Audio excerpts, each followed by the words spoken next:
Baba is a woman who lived during this time, and she shared her experience on slavery and marriage among other things with a white woman identified as Mary Smith, who helped to chronicle her experience in a book. Baba lived in a small settlement called Karo, which used to be part of the Sokoto Caliphate.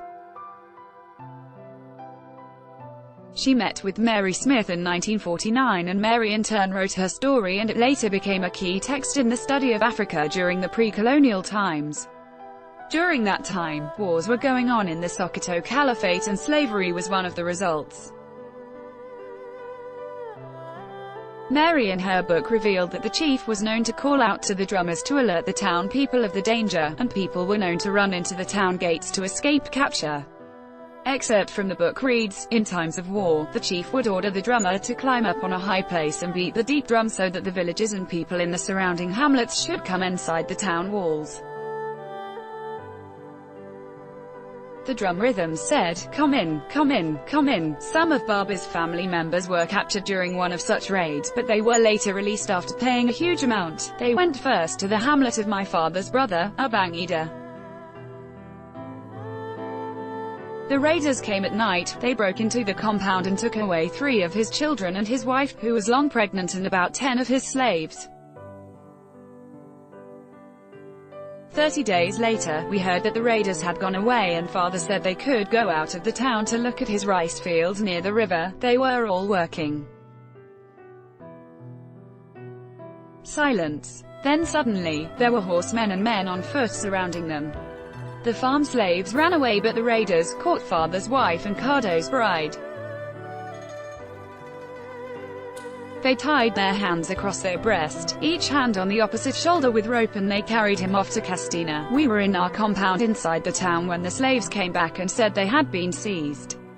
We cried and wailed. Baba revealed to Mary that they usually lived in fear of being captured because it usually ended up in the captives becoming slaves or getting killed. In those days, there was always fear. War, war, war. They caught a man and they made him a slave, or else they killed him, Mary wrote in her book. Also, in Baba's story, she revealed that divorce was not frowned at, and that polygamy was highly accepted. She even had a sister-in-law who married 11 men. See expert from the book below. All the elders, men and women, they said, "You must go on with your marriage." I said, "No, I didn't want him. I desire the son of the blacksmith."